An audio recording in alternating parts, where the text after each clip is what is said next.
Boa tarde, bem-vindos a mais uma crónica semanal do mercado Bitcoin. Boa tarde, Ricardo. Boa tarde, Miguel. Boa tarde a todos. Boa tarde. Bem, Ricardo, se calhar tivemos aqui uma semana interessante. Gostaria de começar aqui pelo evento da semana e, portanto, gostaria de começar, se calhar, por destacar aquilo que foi a decisão da Fed em manter as taxas de juros diretoras nos Estados Unidos, portanto, nos mesmos níveis que já tínhamos até então. Neste caso, mais importante que isso foi em seguida a conferência de imprensa de Jerome Powell, que deu aqui alguma abertura e mostrou já aqui alguma abertura para possíveis descidas nas taxas de juro para a próxima reunião da Fed em junho. Nesse sentido, portanto, isso acabou por ser uma boa notícia para o mercado. Vimos a Bitcoin a reagir a esse evento, a essa conferência de imprensa. Aliado a isso também a questão dos ETFs, que continuam a manter os inflows constantes e diários e, portanto, tem sido realmente também bastante positivo. E neste momento estamos a um mês do halving. Postas estas três questões em cima da mesa, aquilo que eu gostava de perceber é o que é que tu achas que pode ser aqui o movimento da Bitcoin e qual é que é a perspectiva, no fundo, com estas três questões em cima da mesa.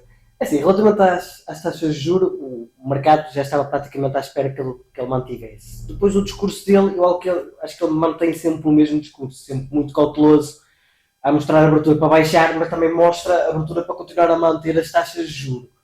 Relativamente também a isso, a maior parte do mercado só espera que baixe para junho, não é? Nós já temos visto exatamente. Isso, acho que só esperam para mas já mostrou aqui alguma flexibilidade na medida em que, portanto, ele abriu aqui um bocadinho essa porta a possíveis descidas de taxas de juros, algo que ainda não tinha sido assim tão claro nas últimas reuniões e nas últimas conferências de imprensa. Isso pode ser aqui alguma...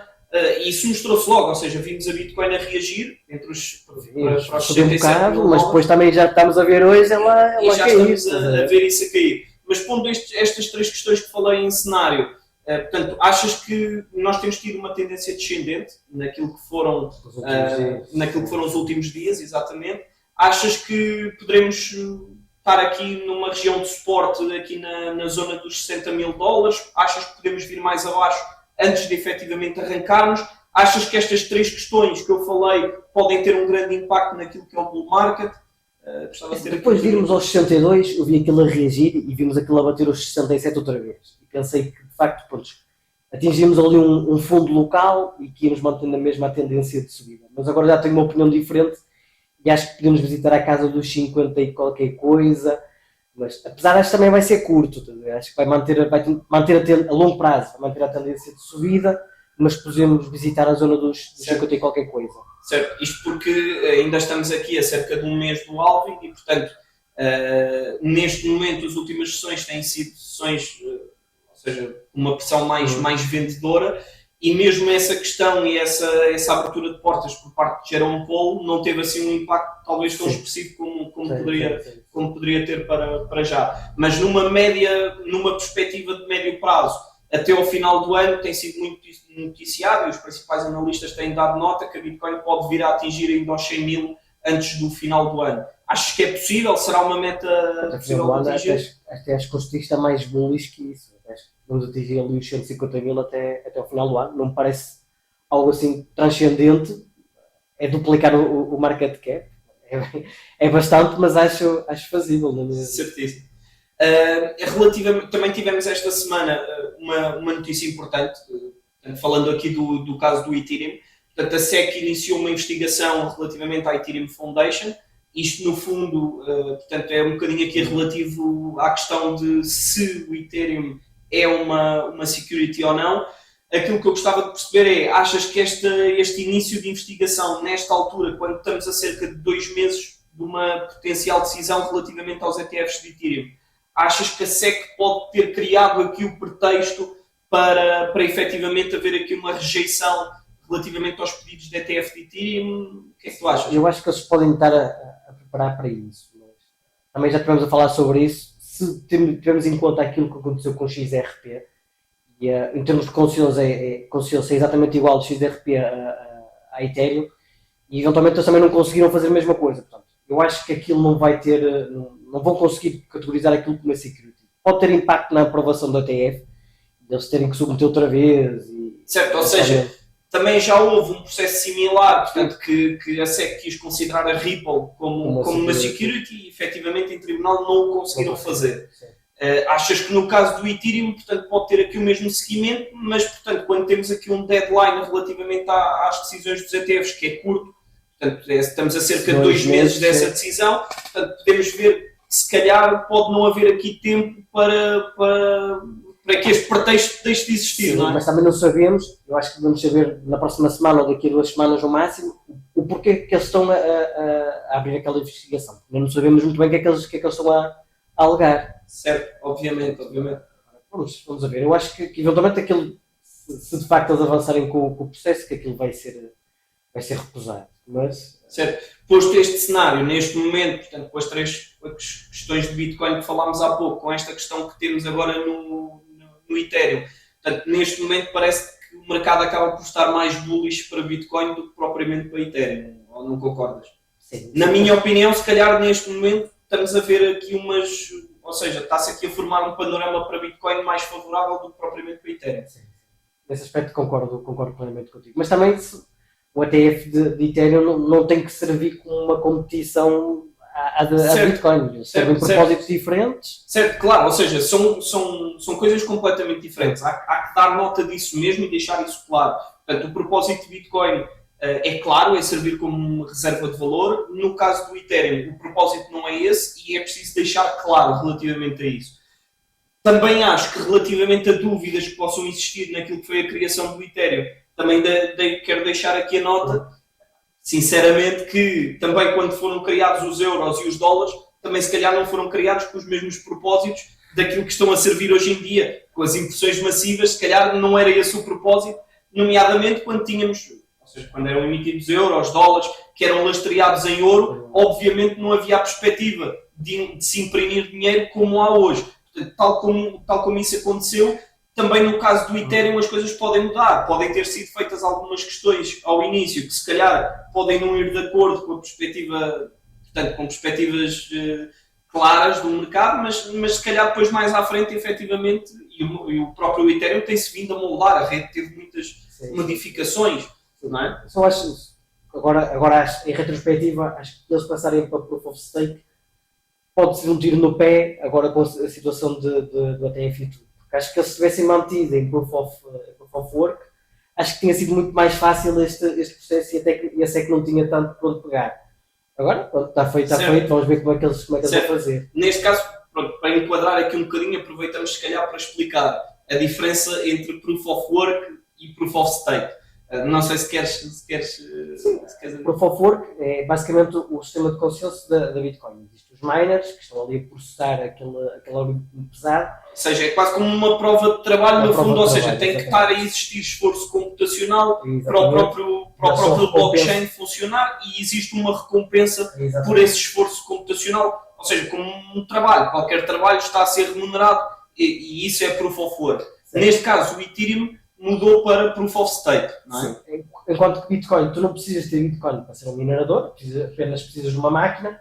No Ethereum tu precisas de 32 Ethereums para ser um validador, ou seja, para estás a dar segurança à rede. Ou seja, a descentralização não é tão boa nesse aspecto. Eu não sei se eles eventualmente até podem mudar essa quantidade para uma quantidade muito mais reduzida.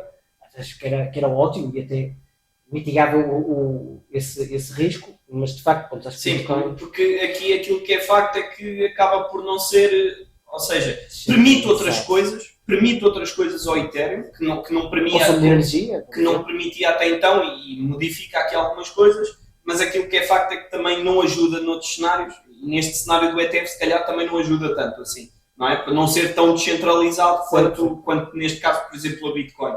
Não precisas de Bitcoin para ser um minerador de Bitcoin e estás a ajudar a descentralizar a rede e estás a ser recompensado por isso. Enquanto que o Ethereum não é qualquer um de 32 Ethereums para ser um validador. Para ser um validador, claro.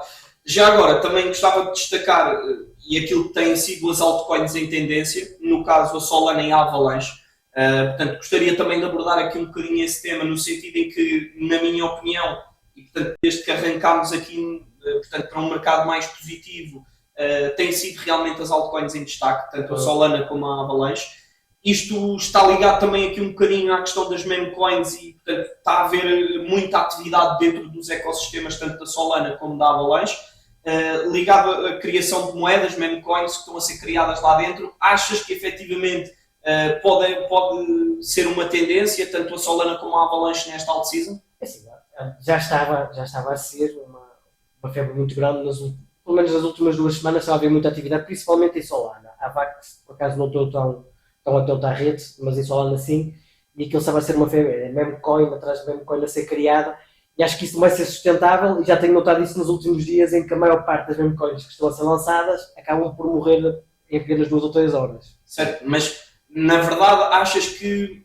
ou seja, não é só esse simples fator das meme coins, também está associado a este crescimento da atividade nessas redes. E portanto, achas que elas podem continuar a evoluir ao longo do bull market ou não? Acho que sim, mas aí acho que vou mais para as principais meme coins, tipo a Dog, a Shiba, o Pepe.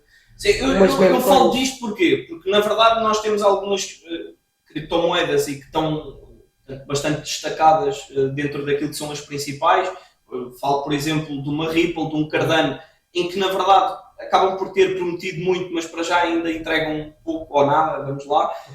Enquanto existe muito pouca atividade nessas redes, é um bocadinho por aí esta comparação, existe pouca atividade nessas redes, enquanto que na Solana, também na Avalanche, mas mais até na Solana, nós vemos que existe muita coisa a acontecer dentro da rede. E esse dinamismo que essas redes estão a ter, nomeadamente a da Solana, acaba por ajudar aqui muito. Sim, acaba por ter interesse depois ao pessoal por gerar muito interesse, muito hype nessas altcoins. Aquilo que acontece nas meme coins é que aquilo cria-se como uma comunidade. Basta ver a Shiba e o Pepe, são memes que são associados, depois cria-se ali uma comunidade que acaba por tornar um pouco forte aquilo. E como a rede da Solana acaba por ter muita gente a utilizar, principalmente nos últimos tempos em que a rede subiu bastante, acaba por ajudar um pouco essa narrativa das meme coins e elas acabam por crescer. Exato. Mas pronto, posto aqui a questão das meme coins, também estas altcoins que falámos, eu pessoalmente também gostaria de destacar aqui que pode realmente ser interessante a questão das altcoins ligadas à inteligência artificial, como o Render Token, como a FET. Damos aqui alguns exemplos só no sentido também de percebermos do que é que estamos a falar. Achas que também podem ser uma tendência, não? O que é que tu estás a achar relativamente a essas... A narrativa da inteligência artificial está forte. Basta apenas vermos o mercado tradicional, que aquilo está bastante... Sim, bastante exatamente. alto. Ou seja, pegando um bocadinho por aí no mercado tradicional, também já vemos Elon Musk também já com notícias. Portanto, já estão a sair muitas narrativas. Achas que também pode ser uma... Sem dúvida. Acho que basta ver o Render Token, subiu bastante. Todos os tokens associados aí têm estado a poupar bastante. Portanto, acredito que vai ser uma narrativa muito forte também neste bull market. Certo. Pronto, para terminar, se calhar, portanto, nós tivemos uma semana que acabou por ser mais negativa no mercado, obviamente. Tivemos ali, portanto, na quarta-feira, e com o discurso de Jerome Powell, como já falámos, tivemos aquela subida do mercado, quando Jerome Powell abriu aqui a porta a descidas nas taxas de juros, mas de uma forma mais geral. Acabou por ser uma semana mais negativa, com o mercado a corrigir um bocadinho, também a respirar das subidas que existiram. Nesse sentido, temos que destacar aqui uma altcoin da semana, uma shitcoin da semana. Não sei o que é que tu tens para trazer esta semana. Foi a semana das meme coins. Acho que neste caso eu diria a Pepe, provavelmente fez que 500% nos últimos tempos. Sim, efetivamente. É assim, eu queria destacar, e aquilo que é facto é, ou seja, como tivemos o evento de possíveis descidas de taxas de juro no médio prazo, ou seja, na reunião da Fed do mês de junho, eu queria destacar aqui o panorama positivo que está montado neste momento para a Bitcoin, e se calhar eu ia para a Bitcoin. Eu ia para a Bitcoin esta semana, tendo em conta essa perspectiva positiva, muito positiva que está montada. Não parece mal, mas eu acho que vou para a Pepe na mesma. Está bem, ficamos assim esta semana. Portanto, bom fim de semana, Ricardo, bom fim de semana a todos. Boa semana a mais. Obrigado.